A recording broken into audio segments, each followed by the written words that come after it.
Hello my dear student, mean division का calculation by the using of mode. तो हम बात करने वाले हैं कि मोड यानी कि बहुलक के द्वारा मीन डिवीजन की कैलकुलेशन कैसे करें। एक क्वेश्चन गिवन है, बहुलक का प्रयोग करते हुए माध्य विचलन ज्ञात कीजिए। That means calculate mean division by using the mode. Mode को शॉर्टकट में क्या लिखते हैं, जेड। ठीक है ना।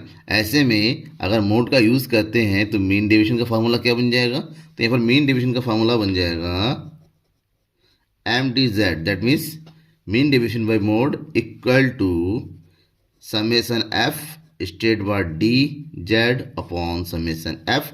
एफ को एन भी लिखा जाता है, डजंट मैटर। ठीक है ना, ये फार्मूला है। इसका मतलब इस क्वेश्चन में हमें सबसे पहले कैलकुलेट करना होगा क्या, मोड। और मोड कैलकुलेट करने के लिए, क्योंकि हमारे पास जो सीरीज दे रखा है कंटिन्यूस सीरीज दे रखा है, यहाँ पर मोड कैलकुलेट करने के लिए मोड वाला फार्मूला लगाना पड़ेगा।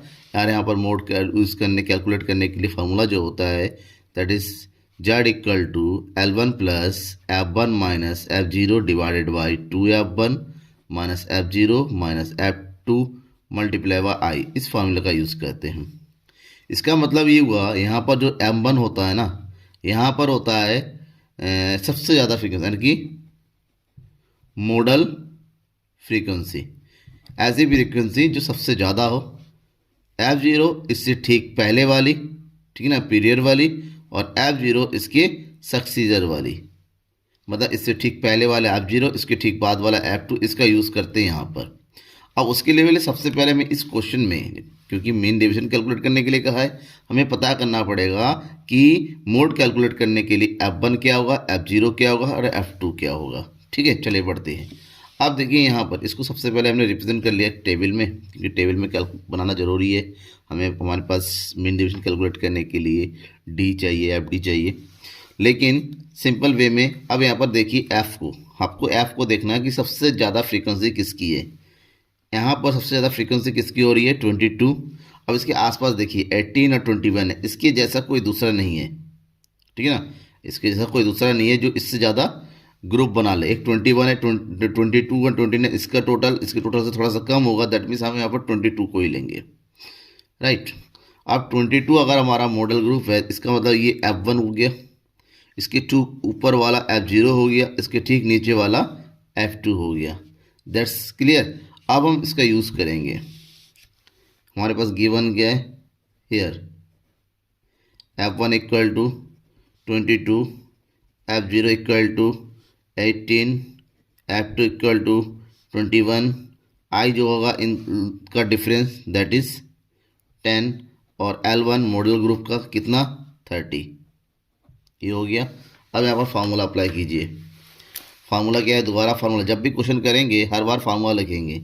That is Z equal to L1 plus F1 minus F0 divided by 2F1 minus F0 minus F2 multiply by आई।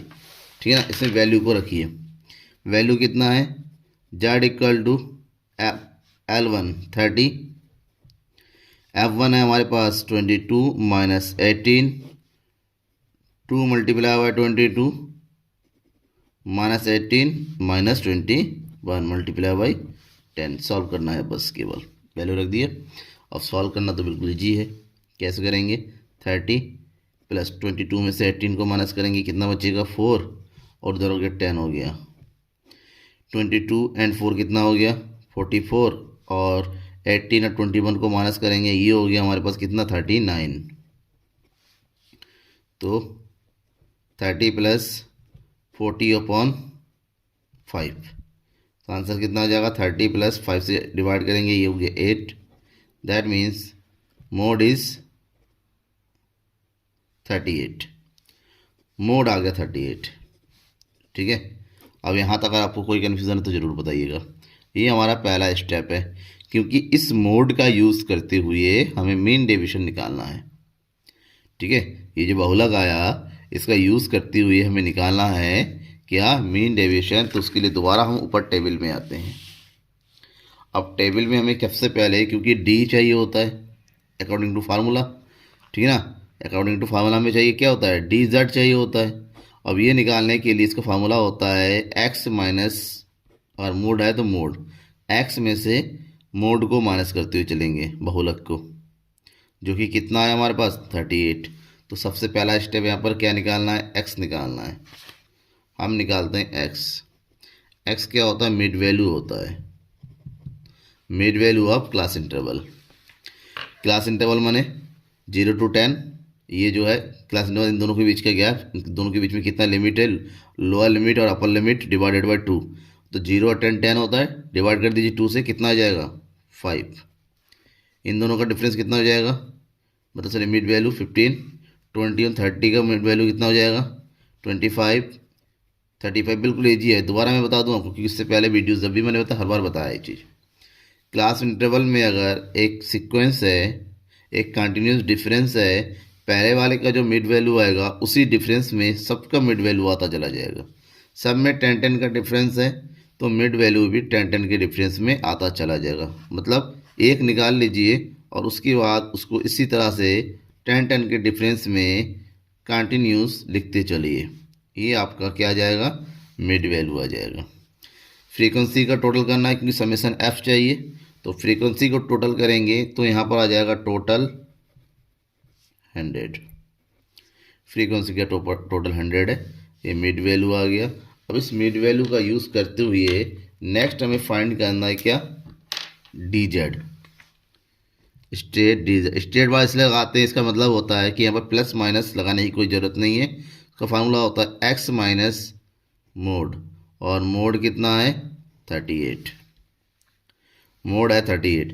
5 में से 38 को माइनस करेंगे, क्योंकि मैंने अभी कहा प्लस माइनस लगाने की ज़रूरत नहीं है, तो 5 में से 38 माइनस करेंगे, इसका मतलब ये हुआ हमारे पास बचेगा 33। 15 में से 38 माइनस करेंगे 23। 25 में से 28 माइनस करेंगे 13। 35 में से 38 माइनस करेंगे 3। 45 में से 38 माइनस करेंगे 7। 55 में से 38 माइनस करेंगे 17, ठीक है। 65 में से 38 माइनस करेंगे 27। 75 में से 38 माइनस करेंगे 37, और लास्ट 85 में से 38 माइनस कर देंगे तो ये हो जाएगा 47। आ गया। अब हम करेंगे फाइनल स्टेप। फाइनल स्टेप में हम निकालते हैं क्या, एफ डी जेड, मतलब it is the multiplication of frequency and deviation by mode, frequency and deviation by mode, right. अब इन दोनों को मल्टीप्लाई करते हैं तो कितना हो जाएगा, 4 और 33 33। तो मल्टीप्लाई कीजिए, 4 3 12 और 4 3 12 और 1 13। 23 और तो 2 की माइनस करेंगे तो 23 दूनी होता है 46 46।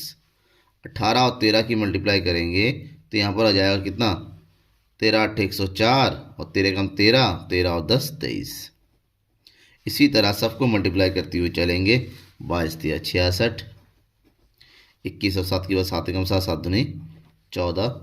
19 और 17 की माइनस करेंगे, मल्टीप्लाई करेंगे, ये हो गया 323। 10 और 27 की करेंगे, ये हो गया 270।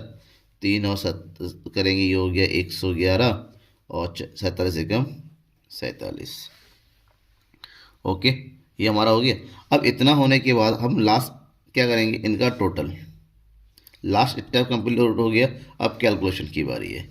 अब इसका टोटल करना है तो यहाँ से मुझे टोटल मिलेगा वो होगा समेसन एफ डी जेड, और सबको टोटल करेंगे तो ये आ रहा है 1374। एक बार दोबारा जो है इसको क्या करके रीचेक करके देखिए।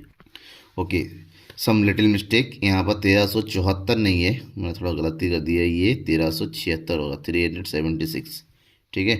ये हो गया क्या, समेसन एफ डी जेड 1376।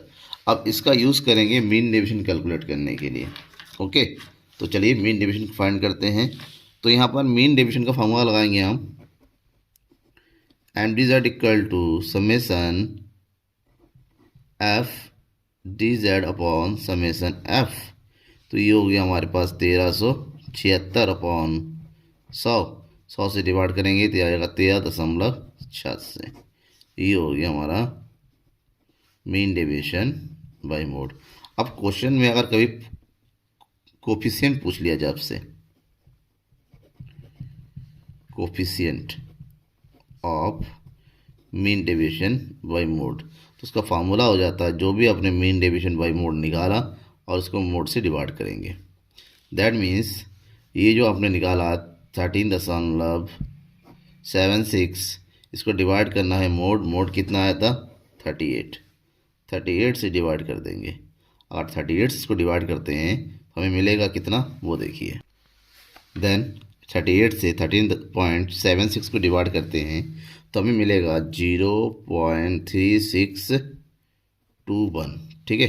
अब क्योंकि इतना लंबा चौड़ा आंसर, इसको हम राउंड अप करके 2 डिजिट तक भी लिख सकते हैं। ये हो गया 36, क्योंकि ये 5 से कम है तो यहीं पर हमारा आंसर हो गया। ये हमारा कोफिशिएंट हो गया। ठीक है। अब यहाँ तक आपको कोई डाउट लगता है किसी भी तरह के क्वेश्चन को सॉल्व करने में या समझने में, तो देन कमेंट बॉक्स में कमेंट करके ज़रूर बताइएगा। आपके हर डाउट को क्लियर करने की पूरी कोशिश करूँगा। सब्सक्राइब नहीं किया है तो सब्सक्राइब करके रखिएगा, शेयर कर दीजिए। ठीक है ना। Thank you everyone, bye.